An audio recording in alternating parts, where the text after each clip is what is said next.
성령의 열매는 사랑과 희락과 화평과 오래 참음과 자비와 양성과 충성과 온유와 절제니 이와 같은 것을 금지할 법이 없느니라. 아멘. 할렐루야. 아멘. 9층의 집을 지어라. 오늘 7번째 시간이고 오늘로서 마무리를 지려고 합니다.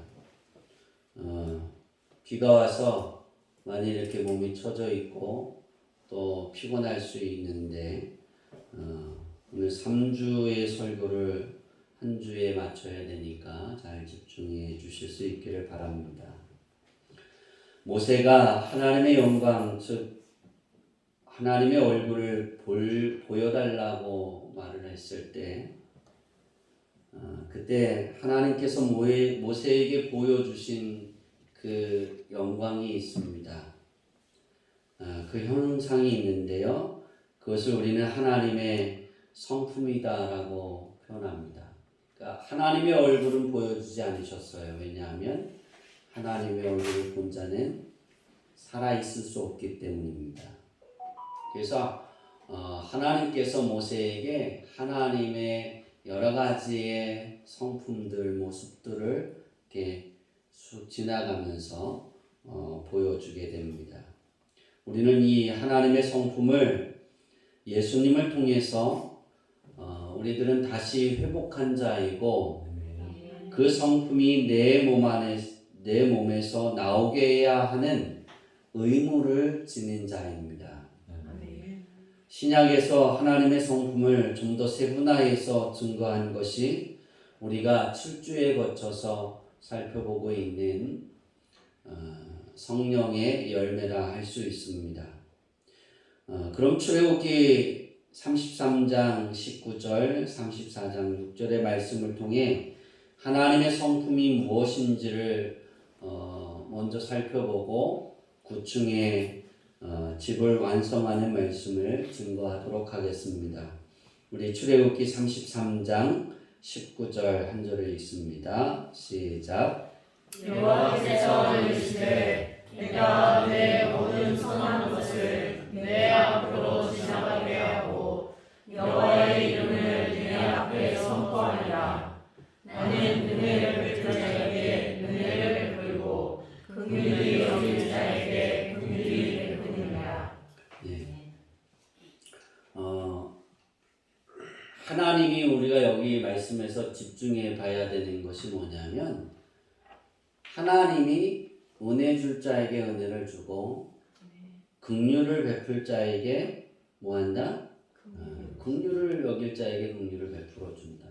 그러니까 하나님 마음이라는 거예요.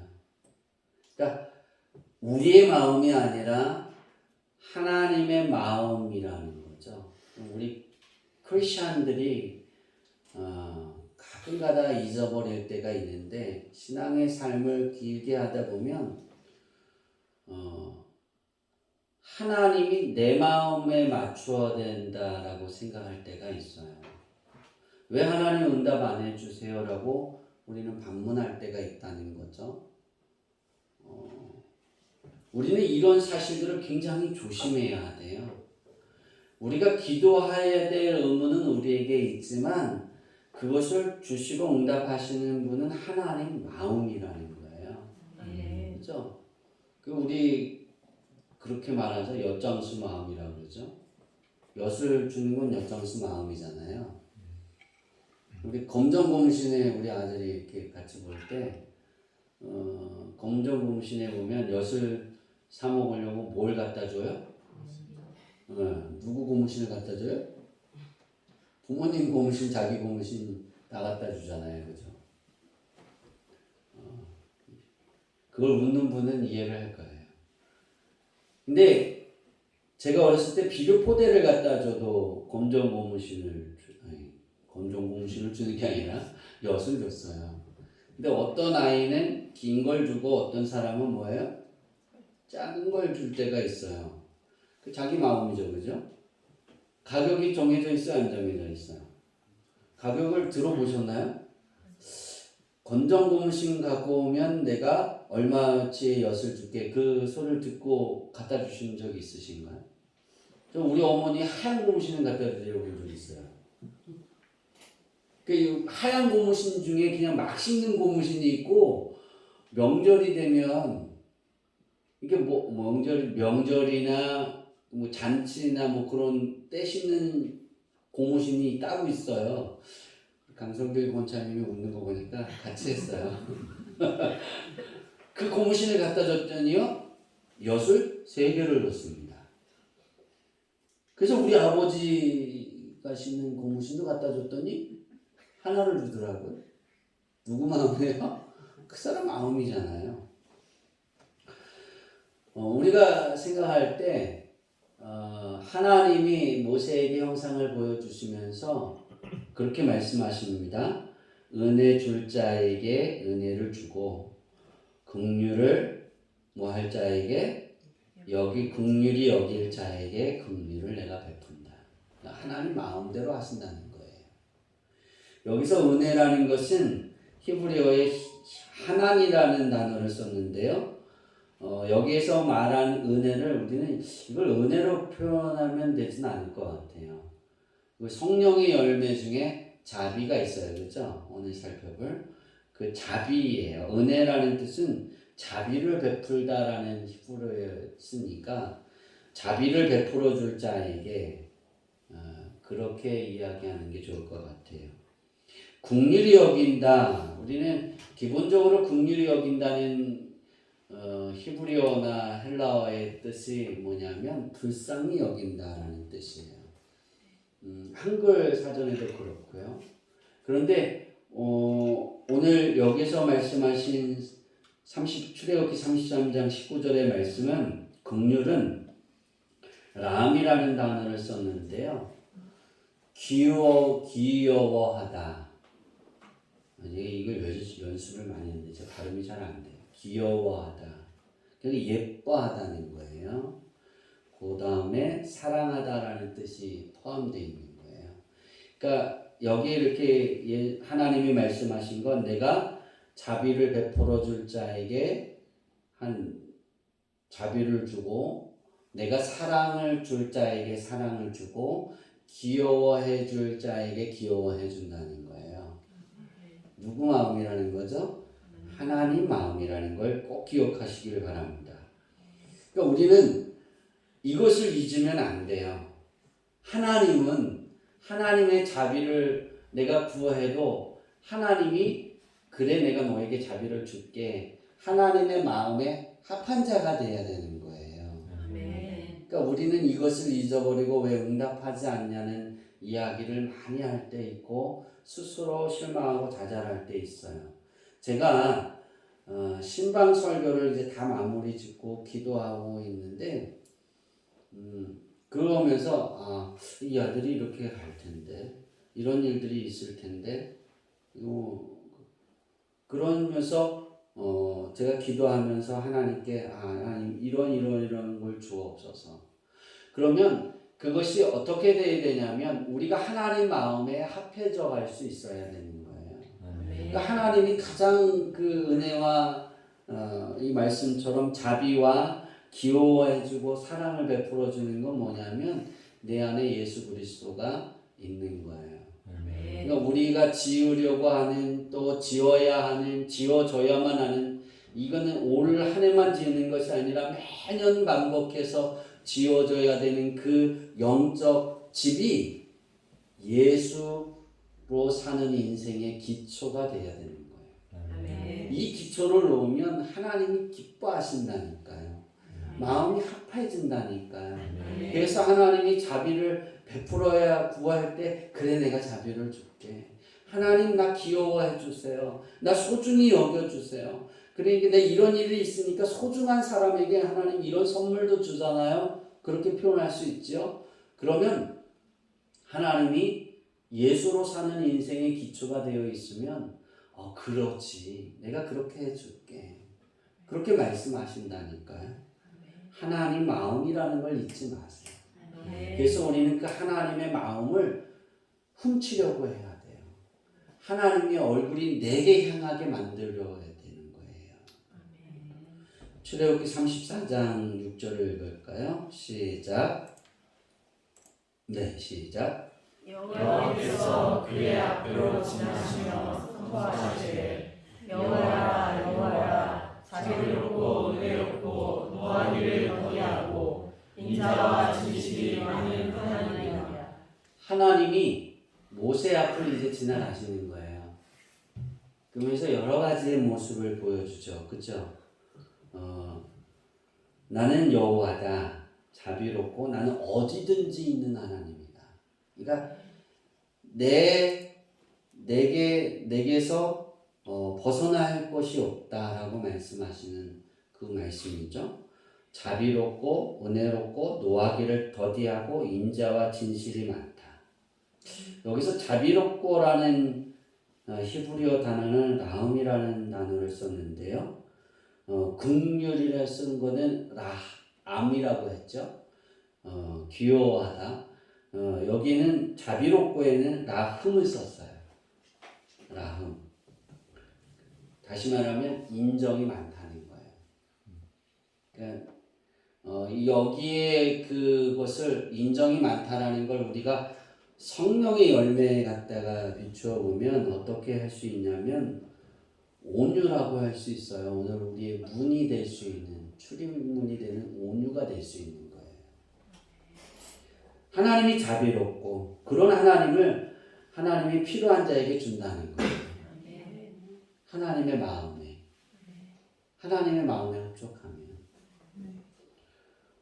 그런데 그 인정이 많고 따뜻한 하나님이 어떤 하나님이라고 노하기를 더디한다라는데요. 여기 노하기를 히브리어로 아퍼라는 단어를 썼는데 분노하다. 그러니까 이제 막 화산이 폭발하다 그런 화예요. 이런 화를 뭐예요? 더디하신다 그랬어요. 더디하다라는 단어가 한글 사전에는 늦게, 느리게 그런 화를 낸다는 거예요, 안 낸다는 거예요? 무슨 말이에요? 한글 사전에 더디하다라는 건 늦게, 느리게 그 화를 낸다는 거예요, 안 낸다는 거예요? 네. 늦게 낸다는 거죠, 그렇죠? 이게 좀 잘못 해석이 됐어요. 그래서 이 말씀이 좀 그렇다. 왜냐하면 하나님이 화산이 폭발할 때는 분노하셨는데 늦게 화를 내시는 분이구나. 언젠가는 그 화가 임하는구나. 그렇게 이 구조를 통해 우리는 알 수 있어요, 그 하나님을. 그런데 그래서 제가 히브리 단어를 더디하다라는 단어를 지금까지 안 찾아보다가 어제 찾아봤어요. 아니 그저께. 히브리어 아레크르라는 단어를 썼는데요. 인내하다라는 단어예요. 그러니까 이 더디하다라는 하나님의 성품 중에 그거를 성령의 열매로 말하려면 절제에 들어가 있어요. 절제는 인내하다라는 뜻을 포함하고 있어요. 그럼 인내라는 뜻이 뭐냐? 따라해 봅시다. 즐거운 마음으로 견딘다. 이 단어를 성경에서 처음 쓰신 분이 계시는데 그분이 예수님이에요. 그러니까 씨 뿌리는 자의 비유 있잖아요. 그 비유에서 누가복음 8장 15절에서 예수님이 처음으로 이 인내라는 단어를 썼는데요. 헬라어로 히포모네라는 단어를 예수님이 쓰셨는데 이 뜻이 뭐냐면 즐거움. 어떤 즐거움이냐면 희망에 찬 즐거움이에요. 자, 우리가 다시 되돌아가서 하나님이 화산 폭발할 만큼 막 열이 나 있어요. 화가 났어요. 근데 어떻게 참으신다고요? 희망에 찬 즐거움이라는 거예요. 성교가 형이 휴가가 나왔잖아요. 휴가가 나온다니까 희망에 찬 형 언제 나와? 그래서 오늘 갈게. 희망에 부풀어 있어요. 현장은 왜 그럴까? 그러면 또 나야. 원태가 왜 성교가 희망에 부풀어 있을까? 뻔하지, 용돈이지. 월급 받고 있잖아요, 그죠? 형이 오면 맛있는 건빵들 갖고 올 거, 건빵 안 먹나? PX에서, 요즘에 휴가 나오면 PX에서 과자를 한 보따리씩 갖고 나온대요. 휴가 끝나고 들어갈, 휴가 기간 동안 먹을 음료수하고 몽땅. 야, 그럼 기대하고 있는 거예요. 빈손으로 왔어요. 분노가 차지하고, 그죠? 근데 그 형이 용돈을 한 30만 원을 줄 거야 형이 그랬는데 막 그러면 그 희망에 찬 아니에요. 아빠로 바꿀까 그러면 누나로 바꿀까? 다 안 줘. 할머니로 바꿀까? 할머니도 안 줘. 할아버지로 외할아버지로 바꿀까? 이 잘해야 돼. 안 주지 마세요. 흔들었어요. 너 이제 용돈 받기 끝났다. 목사님으로 할까? 흔들어줘. 네. 희망에 찬 즐거움으로 부활을 하나님이 어떻게 하시냐면 그냥 삭혀버리는 거예요. 그리고 우리에게 하나님하고 부르면 그래 내가 그리고 사랑으로 그들을 맞이해주는 거예요. 하나님이 출애굽기 34장 6절에 나는 여호와라 자비롭고 은혜롭고 노하기를 더디하고 쭉 말씀하잖아요. 그죠? 이 부분에 있어서 인자와 진실이 많은 하나님이로다라고 하나님을 가르쳐요. 근데 이 하나님의 우리가 더디하고 노하기를 더디하고 여기에서 창세기를 보면 이스라엘 백성들이 행한 그 행함을 보면서 열왕기상하 역대상하를 쭉 읽어보세요. 하나님이 얼마나 참고 계시는지. 그리고 그들이 제가 생각할 때 뚜껑 열려가고 확 잘라버리고 다시 다른 민족을 세워서 하고 싶어요. 근데 하나님은 어떤 하나님이라고요? 노하기를 더디하시는 하나님입니다. 아퍼라는 단어를 썼잖아요. 인내하시는 하나님. 그러니까 노하기를 인내하시는 하나님입니다. 어떻게? 즐거운 마음으로 희망찬 즐거운 마음으로 견뎌내는 거예요. 누가 견디신다는 거예요? 하나님이. 우리가 실수하고 우리가 잘못하고 우리가 하나님을 근심시켜도 하나님은 그런 하나님이라는 거예요. 인자와 진실이 많다라는 단어에 인자는 히브리어로 헤세드라는 단어를 썼는데 마음이 따뜻하다. 여기에서도 인자는 온유한 마음을 품고 있고 또한 진실은 히브리어로 에메트라는 단어를 썼는데요. 안정성의 뜻으로 확실함의 상징이에요. 다시 말해서 하나님이 분노하시는데 막 화가 일어나시는데 하나님이 인내하고 계세요. 우리 돌아올 거야. 내게 이야기할 거야. 잘못됐다고 말할 거야.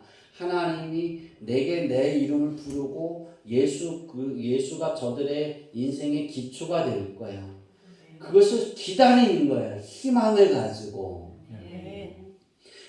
어떤 마음으로? 확실한 마음. 할렐루야. 우리는 이런 하나님의 그 성품을 품어하는 사람입니다. 그러면 우리는 어떤 의무가 있냐면 이 성품을 내 삶 속에 다시 드러내야 되는 의무가 있는 거예요. 우리의 인생 속에 살아가면서 그리스도인이라면 정말 내가 예수로 사는 인생이라면 우리가 성령의 열매를 보잖아요. 자비와 양성과 온유와 절제를 오늘 볼 텐데요. 충성도 볼 텐데요. 이것이 드러나게 됩니다. 성령님이 내게 함께 하시기도 하지만 예수로 사는 인생이 되기 때문에 이것이 내 안에 스며 있어서 내가 말하거나 사람들을 만나거나 그 자리에 있으면 물들어가는 거예요. 그 물들어가면서 그 축복이 역사가 나타나는 거예요. 오늘 여러분의 인생들이 이렇게 되어지기를 바랍니다. 정말 하나님의 성품이 스며들어서 그 스며든 성품이 그것이 다시 나와지는, 그래서 물들여 갖게 되는 그러한 여러분이 되어지기를 바랍니다. 그러면 여러분의 마음속에 당연한 것인 줄 알았지만 자비와 양성과 온유와 절제의 모습으로 여러분의 삶에 나타나면, 여러분을 만나고자 하고 여러분을 필요로 하는 사람에게 내 안이 자비와 양성과 온유와 절제로 내 안이 되어 있으면 하나님의 충성하는 모습을 통해 하나님의 영광이 드러날 수 있는 거예요. 저와 여러분이 영적 믿음의 구층의 집을, 또 육적 삶의 구층의 집을 예수로 사는 인생의 기초를 다졌고, 또 사랑과 희락으로 집에 뼈대를 세우고, 또 화평으로 우리의 집에 외벽을 세웠어요. 저번 주에 우리는 지붕을 올렸습니다. 어떤 지붕이죠?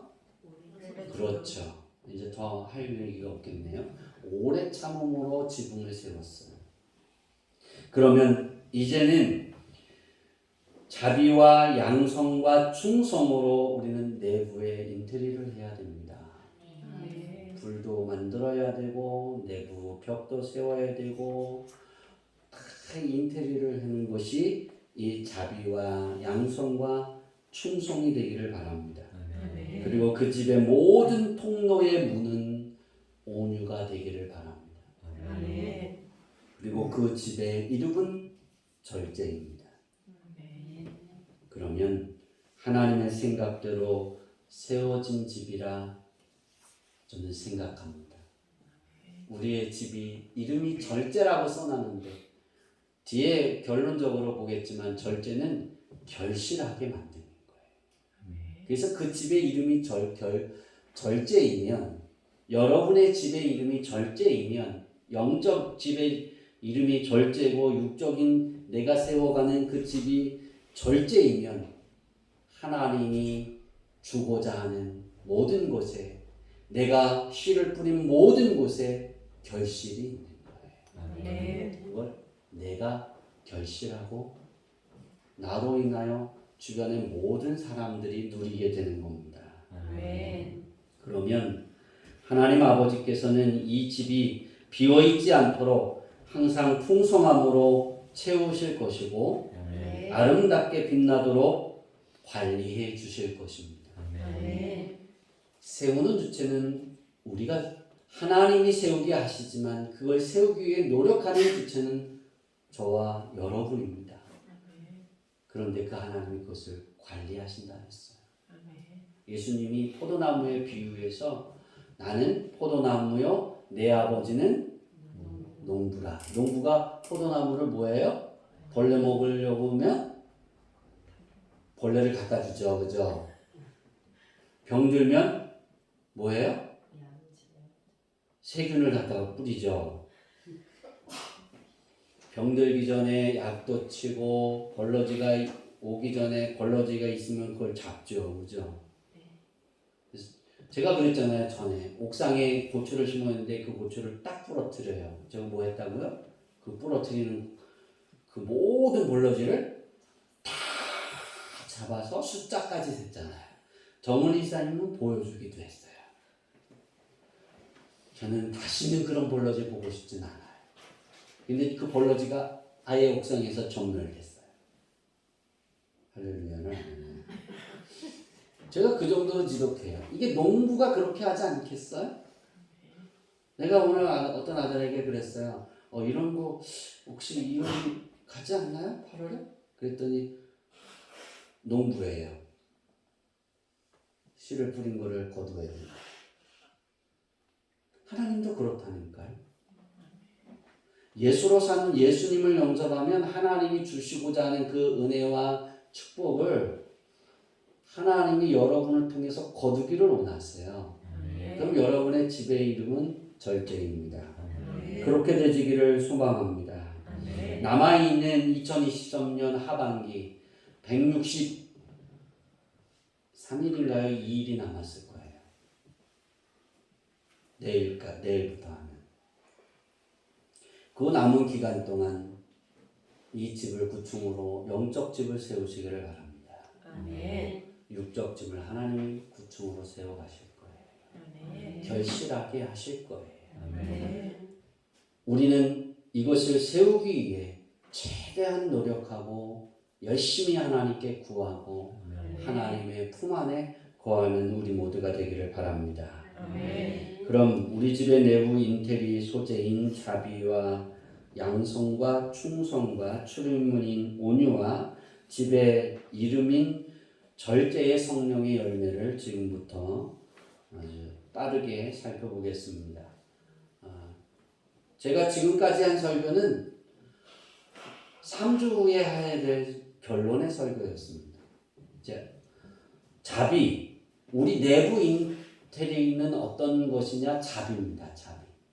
자비는 크레스토테스인데요. 헬라어로 인자한 마음, 사랑의 마음으로 사람을 대하는 거예요. 이는 처지가 어떠하든지, 그러니까 상대자의 그 삶의 위치가 어떠하든지 모든 상황 속에서도 우리가 친절하고 선하며 유익하고 도움이 되며 온유하고 상냥하며 사려가 깊고 따뜻한 사랑이 가득한 인자함의 자세를 의미합니다. 이것이 자비예요. 여러분이 집을 영적 집을 세우고 육적 집의 안에 내부 인테리어 내 안에 내 마음이 자비가 되어져 있기를 바랍니다. 그러니까 사랑과 희락이 사랑이 있으면 뭘 해도 기쁘잖아요. 그렇죠? 형이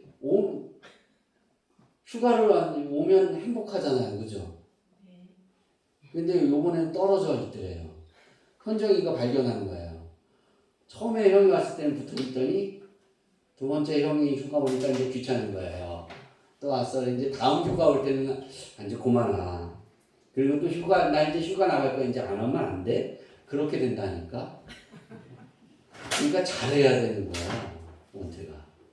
기다리게 만들어야 되는 거야. 선물을 줄 때 하나씩 갖다 줘요. 조금씩. 자비는 우리에게 있어서 사람이 내게 냉대하게 대하든 부정하든 뭐 어떤 일들이 있든 우리는 그렇게 표현할 수 있어요. 나는 바빠서 저 사람이 내게 그런 일들을 당해서 내가 저 사람이 내게 냉대하게 대해서 나를 힘들게 하고 거칠어서 모질어서 나는 모자라서 그렇게 나는 그를 품안을 수 없어요. 우리는 그렇지만 예수로 사는 인생은 다릅니다. 그래도 바빠서 돌을 겨를이 없는 것이 아니라 아무리 바빠도 그를 향한 중보의 기도를 있잖아요. 기도하잖아요. 왜? 자비한 마음이 있기 때문이에요. 내 안에 사랑의 마음이 있는 거예요. 사랑으로 시작되면 뭐든지 기쁘다 그랬어요. 뭐든지 기뻐요. 그렇죠? 행복하다니까요. 내가 사랑하면 누구를 사랑하면 그가 뭘 하든지 그게 기뻐요. 저는 우리 아버지가 그랬대잖아요. 제가 어렸을 때 좀 기억이 없어요. 화장실에 가서 똥 누는 것 같은데. 깐난아기 때 밥상만 차려놓으면 똥을 냈대요. 우리 누나들이 그러더라고요. 야, 진짜야. 그건 아버지가 진짜 그랬어. 밥을 막 먹는 중간에 되면 상을 딱 잡는데요. 기저귀를 차고. 그리고 힘을 꽉 준대요. 일어나서. 그러면 구수한 냄새가 난대요. 그러면 누나들은 밥 먹을 때 와 그러고 손을 놓고 나갔대요. 아빠는 우리 아버지는 뭐 했다고요? 아 냄새 좋다. 구수하다. 그리고 식사 다 하셨대요. 저 그거 못해요. 저는 아직 사람이 적은가 봐요. 근데 손주가 나면 다 그렇대요. 뭐가 다 예쁘대요. 저는 안 그럴 것 같아요. 그때 가봐야 알겠죠, 아주? 다시 말해서 자비라는 마음은 희락하고 똑같은 거예요. 뭘 해도 행복한 거예요. 기쁜 거예요. 그가 있는 그거 자체가. 내가 그의 이름을 생각할 수 있는 그 자체 하나만이라도 행복한 거예요. 그래서 자비의 마음은 배려하고 동고동락하는 그런 마음. 그러니까 우리가 자비하다 하면 많은 배려심이 있는 거예요. 그게 여러분의 집 안의 내부가 되기를 바랍니다. 아멘. 두 번째는 양선입니다. 우리 내부 인테리어의 두 번째 소재는 양선입니다. 양선은 헬라어로 아가도시네인데요. 우리가 이렇게 양선하면 참 어려운 단어 중에 하나예요. 양선은 우리가 그렇게 표현할까요? 양선의 뜻은 헬라어의 뜻을 보면 친절함과 유익함, 화평과 동정으로 가득 차 있는 마음이에요. 그런데 이 양선 아가도시의 이 헬라어를 쭉 뜻을 찾아보다 마지막 딱 보면 실제로 행하는 마음이라고 나와 있어요. 그러니까 우리가 착한 거예요. 선을 행하는 것을 양선이라고 말해요. 선을 행하다 낙심하지 말지니 때가 이름에 거두리라 그랬어요. 그렇죠? 바울이 그랬잖아요. 근데 선을 행하다 우리가 낙심하지 않아야 되는 이유가 뭐냐면 내가 하나님의 말씀대로 살아가면서 실제 행하다가 내가 너무나 힘들어지고 괴로운 일이 많고 어려운 일이 많이 생겨도 우리는 낙심하지 않으면 걷게 한다니까요. 낙심하지 않는다는 건 내가 절제하고 있다는 거예요. 인내하고 있다는 거예요. 그러면 결실하게 한다니까요. 네, 양손은 착한 것, 선을 행하는 것보다 더 이렇게 표현하면 쉬운데요. 이거보다 더 쉽게 표현하면 도와주는 것, 잘 도와주는 것. 양손의 마음이 가득하면 어떻게 표현할까요? 내가 이렇게 힘들고 죽을 것 같은데도 도움을 요청하면 일어나서 가는 거예요. 왜? 그가 우선입니다. 예수님이 그러셨어요. 그렇죠? 여러분들이 그렇게 되어지고 여러분의 마음이 내부 집의 인테리어가 그렇게 되기를 바랍니다. 충성이 있습니다. 충성은 피스티스입니다. 우리 잘 알잖아요. 충성 그러면 군인들이 잘하죠, 그렇죠? 근데 충성은 다 잘합니다. 엄마한테도 충성 잘하고 아빠한테도 잘하고 모든 사람이 충성을 다 하고 있어요. 아침에 일어나면 씻고 밥 먹고 차려주면 먹잖아요, 그렇죠? 안 먹어요? 저 빵을 사다 놨는데요. 그냥 즐거울 줄 알았어요. 이거 가져가세요 했는데 안 가져가더라고요. 다음에는 아이스크림을 사다 놔야 되겠어요. 근데 우리가 그거예요. 충성은 우리가 충성이라는 단어와 똑같습니다.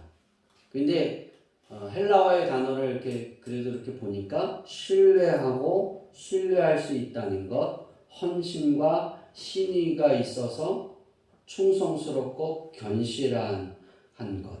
견실하다는 건 튼튼해서 변하지 않는다는 거예요. 무너지지 않는다는 거예요. 그리고 변함이 없고 철두철미하고 지속적인 것. 이걸 충성이라고 해요. 우리는 하나님 앞에 충성합니다. 그렇죠? 우리 하나님 예수로 사는 인생은 죽을 때까지 하나님께 충성하는 삶을 살아야 돼요. 우리의 마음이 이 충성이라는 것을 내 마음에 그렇게 표현할까요? 가득 차 있으면 더불어서 행복해지는 거예요. 그러니까 하나님의 자녀는 변함없이 항상 하나님의 자녀의 생활을 지속해 가는 거예요. 어떤 일이 있든 어떤 사건이 벌어지든. 저는 하나님 앞에 기도했어요. 비가 많이 왔는데 우리 성도들의 집이 이렇게 휩쓸려 가지 않고. 근데 제가 염려하는 집이 하나 있는데 정문배 성도님 집이 하나 염려했었어요. 바로 뒤에 산이 있잖아요. 그 산이 하나님 내려오지 않게 하옵소서. 내려오려면 위로 올라가게 하옵소서. 내려오다가 옆으로 흐르게 하옵소서. 그래서 피가 막 쏟아질 때 기도했어요. 그리고 하나님께 감사했어요. 그러면 안 되는데. 이 비가 와서 산이 무너져서 많은 사람들이 죽고 그렇지만 그건 마음이 아프고 슬프지만 그래도 우리 성도들을 지켜주셔서 너무 감사하고 우리 정매 성도님 집 뒤에 땅들은 물을 안 먹어서 감사하고 물 먹어도 큰 있어서 감사하고 너무나 감사하고 근데 우리가 충격적인 일을 당해도 여전히 하나님의 자녀의 생활을 살아가는 것이 충성입니다. 이 마음이 우리 안에 있는 거예요. 충성은 하나님과 더불어 시작하고 계속해서 하나님과 동행하는 것입니다. 충성은 중단 없이 계속해서 나아가는 것입니다. 그것은 결코 해이해지거나 포기하지 않습니다.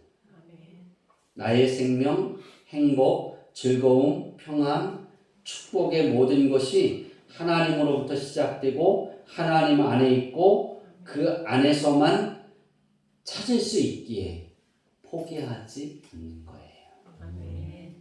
그러기에 예수 안에서의 생활이 억압과 절제의 불행이 아닌 자유와 행복과 즐거움이 되는 거예요. 이걸 모르는 사람들은 고리타분하고 억압되어진다 그러고 불행하다 말하고 숨이 턱턱 막힌다고 말해요. 그러나 정말 예수님을 잘 아는 사람은 예수로 사는 인생이 되어지면 하나님께 충성을 요구할 때 그 죽도록 충성하면 하나님의 은혜와 하나님의 긍휼이 하나님의 자비하심과 하나님의 긍휼의 축복이 우리에게 있는 거예요. 그렇기 때문에 우리는 그것이 있기에 딴 것을 받지 못한다 할지라도 결실할 수 있는 능력이 있기 때문에 하나님이 결실하게 해주시기 때문에 우리는 이것이 가능한 거예요. 이 충성의 마음으로 여러분의 실내 안에 여러분 아내를 다 인테리어를 하세요. 가장 아름답게. 저와 여러분이 건물 인테리어가 자비와 양성과 충성으로 꾸며졌다면 이제는 그 건물 안으로 들어가는 초입의 문이 중요합니다. 그 문이 아름다워야 됩니다. 우리 교회 성전의 문이 아름답습니다. 출입구가 그림이 예뻐져서. 그래서 사람들이 지금도 와서 봅니다. 지금도 강아지를 먼저 봅니다. 강아지 잘 그린 것 같아요. 강아지를 보다가 위에 그림을 보고 그걸 보다가 벽을 봅니다. 사람들이 와서 지금도 셀카 찍고 가요. 벽 그리고 얼마나 행복한지 몰라요. 근데 우리는 그거 알잖아요. 데크 밑에 천국의 계단이 있다는 거. 그쵸? 그럼 우리만 볼 수 있는 거예요. 그럼 오늘 생각을 했어요. 하나님의 생각대로 옆에다 화려한 꽃그림을 그려놓으면 좋겠다. 이 말을 하면 누군가는 그려주겠지. 청년들이. 눈을 안 마주치는 거 보니까. 근데 우리의 인생의 삶 속에 이 출입문을 이렇게 아름답게 꾸며놓으면 사람들이 와서 그것을 보고 싶어 하잖아요. 그것이 뭐냐면 온유입니다.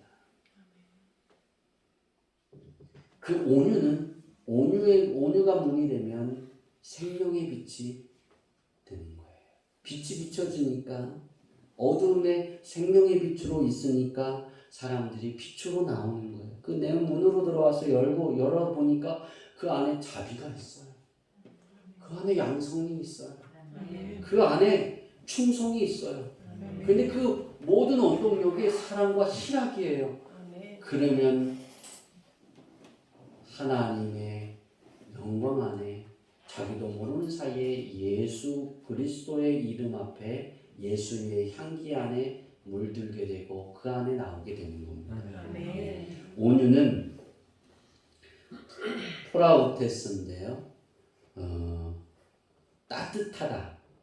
사랑의 시선으로 시작해서 용서와 평화가 되어지는 거예요. 이게 온유예요. 근데 온유는 세 가지로 나눌 수 있는데요. 첫째는 온유는 겸손한 마음을 갖는 거예요. 이 겸손한 마음을 갖는 건 설교 원고를 보시기를 바랍니다.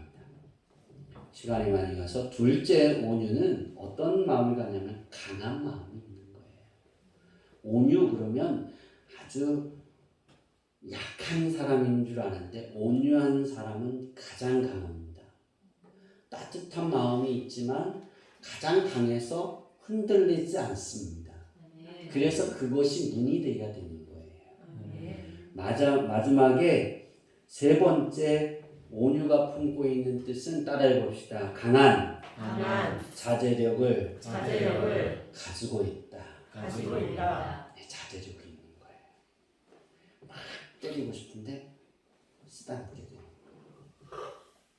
내가 뭔가를 하고 싶은데 내 마음이 화가 났어요. 그런데 뭐예요? 견디게 되는 거예요. 하나님이 견디시는 것처럼 내 안에 희망을 가지고 견디는 거예요. 강한 자제력이 가지고 있는 포함하고 있는 것이 뭐냐면 온유입니다. 이 온유는 예수님이 말씀하신 겸손이고 섬김의 모습입니다.